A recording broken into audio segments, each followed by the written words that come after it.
You've spent months, maybe years, imagining the day you finally leave corporate forever. The resignation letter, the commute, the moment you close the laptop on a meeting you will never have to sit in again. And in your imagination, that moment is pure, utter relief. Can you feel the sigh? It's clean, final, and free. What nobody tells you is that the morning after looks a little different than you may have planned. Not not worse necessarily, but just different. Bigger and maybe quieter than you expected. Because the exit is not the end of the story. It's the beginning of a chapter nobody wrote a roadmap for. This episode is that roadmap. The first week after I was laid off, I did not feel free at all. I felt I felt unmoored, like a boat just drifting without the anchor. The structure that I had complained about for years, the calendar, the Slack notifications, the meetings that could have been emails, all that was gone. And in its place was something that I hadn't really anticipated. Silence. Not peaceful silence, disorienting silence. The kind that made me reach for my phone to check an email that no longer existed.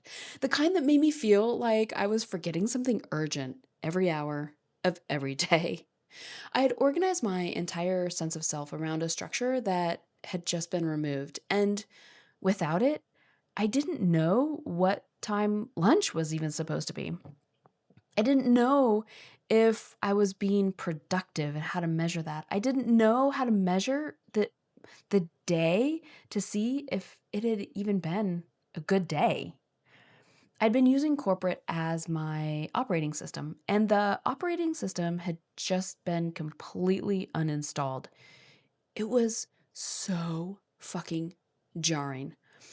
What I know now, and what I want you to know before you get there, is that this feeling is not failure. It's not a sign that you made the wrong decision.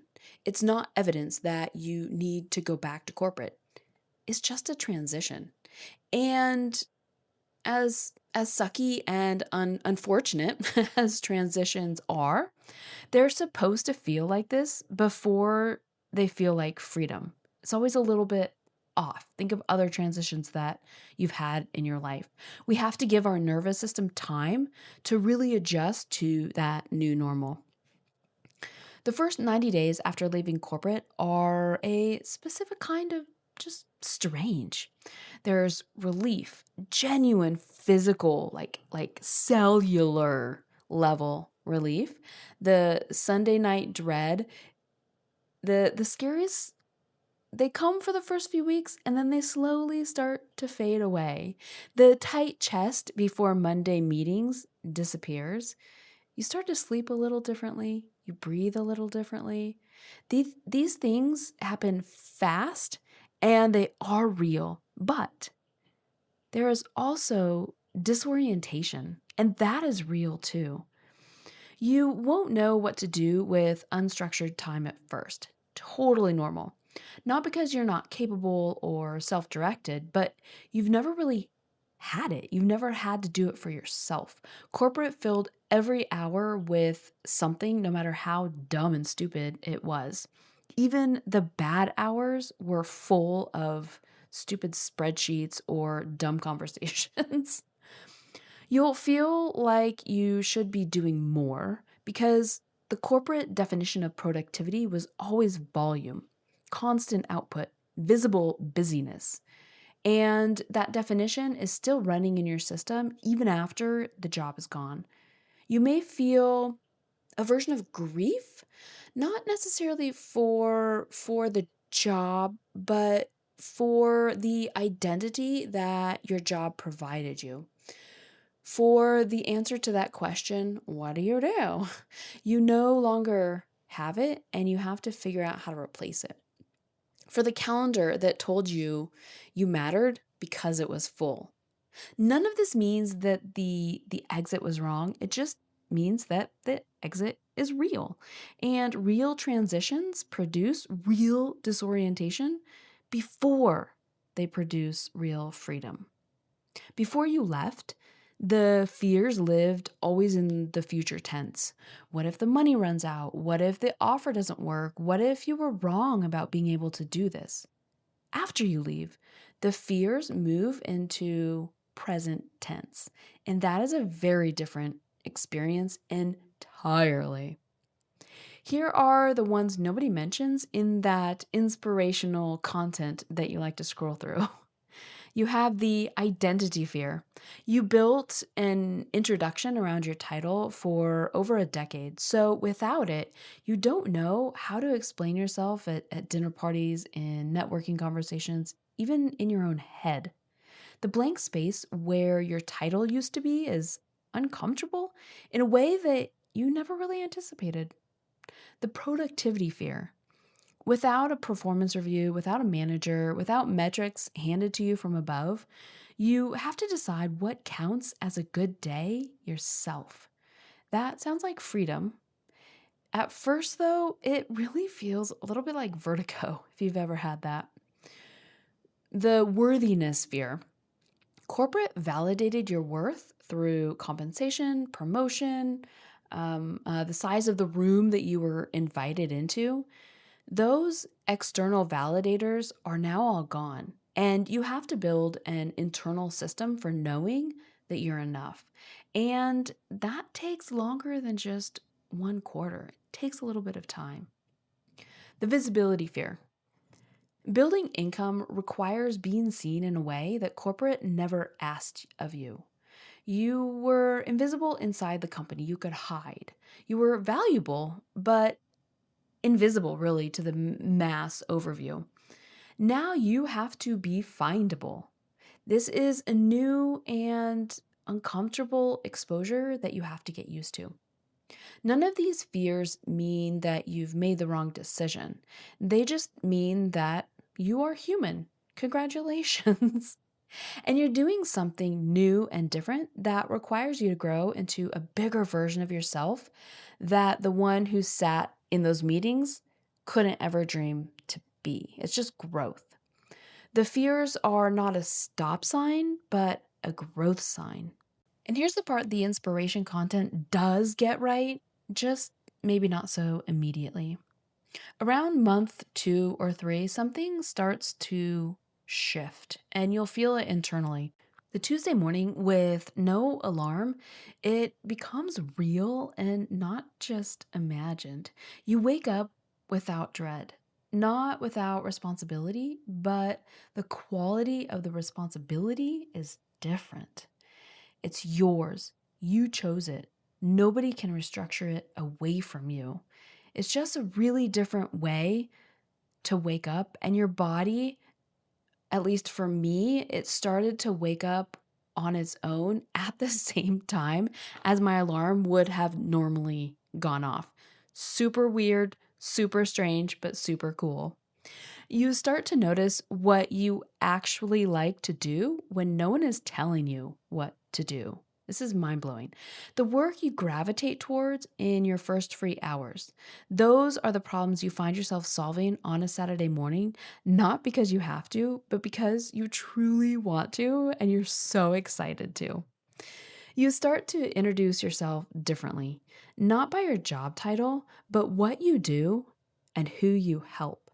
And the first time that sentence comes out cleanly and without any sort of apology in it, you feel something that I am sure you have not felt in years, maybe even ever. You feel like yourself. The version of you that corporate slowly quieted.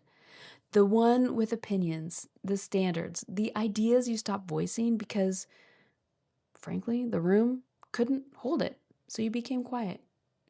But she starts to come back online. Not all at once, not dramatically, just quietly, in small moments that accumulate into a different kind of life. And you'll all of a sudden wake up one day and look back and be in astonishment seeing all of those moments. This is the part nobody can give you in advance. It has to be lived. But it is real. And it is worth what the first 90 days costs. The transition out of corporate has 4 distinct phases. Knowing they exist makes them survivable. I don't know about you, but if I don't know what the end is, I'm a baby.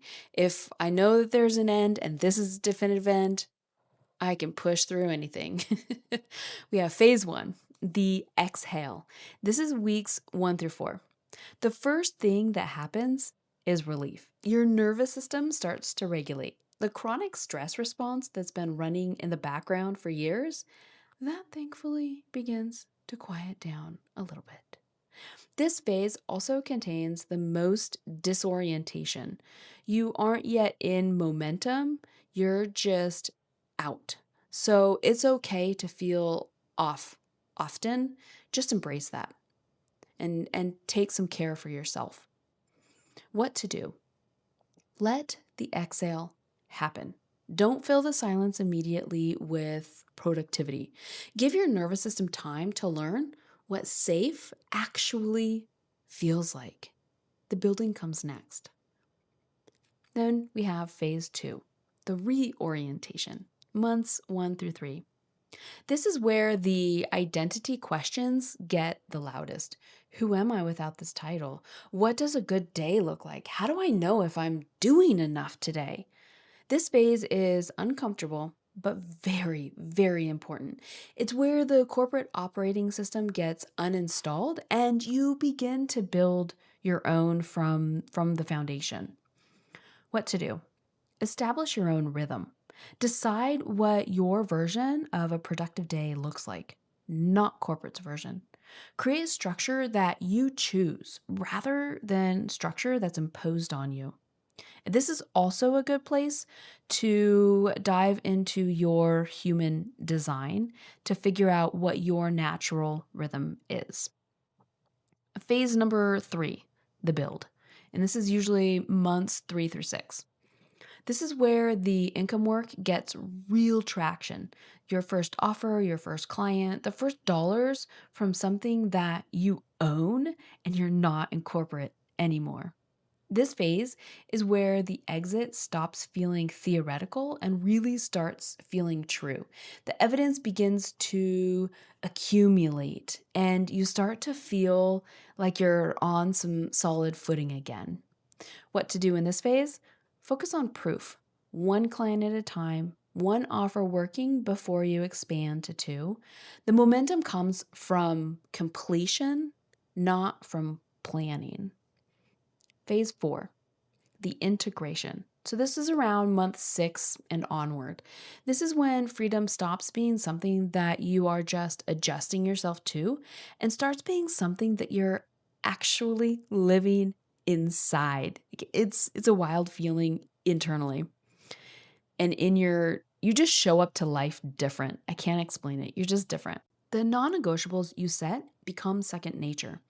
The business, it starts to reflect who you actually are rather than who you thought that you should be. I mean, think about when you got into corporate, you were one way, and then you started to mold to be that way. It's the exact opposite.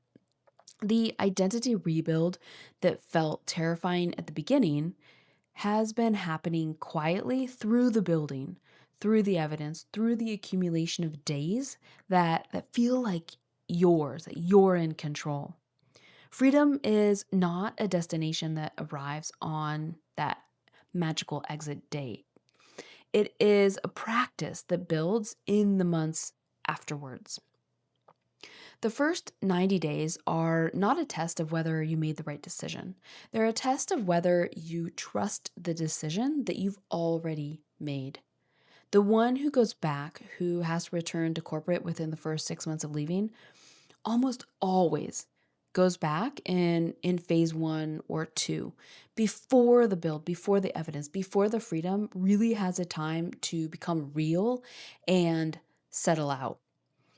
They go back because the disorientation, it feels like danger. They're not able to work through that in their nervous system because they confused unfamiliarity with failure.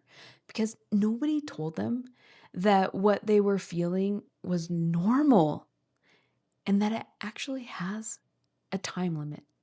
If you could take away anything from this entire episode, it would be this, that the disorientation is natural, it's a process, and it has an end. You didn't do anything wrong. You don't have to make a permanent verdict about the exit in these first 90 days, and I would even caution you from making any major decisions in the first 90 days at all. Suspend your judgment and just work on getting clients and putting your offer out there. You just have to stay in the building. The clarity comes from that building, not from deciding. You've already made the choice. You've spent years imagining what leaving will feel like. I can promise you it will probably be much more messy and far more interesting than what you've imagined. The entrepreneurial roller coaster is such a thing. Some days you just ride the roller coaster up and down all day. Some days you're up, some days you're down, and you have to learn how to be in the middle. But somewhere in there, not on a specific day, not in a single moment, but across the accumulation of those ordinary days, you'll become the person that you always knew you could be. Okay, now we have our practical reflection questions. Grab your pen, grab your phone, and let's go. Number 1. What do I imagine freedom feeling like on day 1? And am I prepared for the possibility that the first week looks different than that?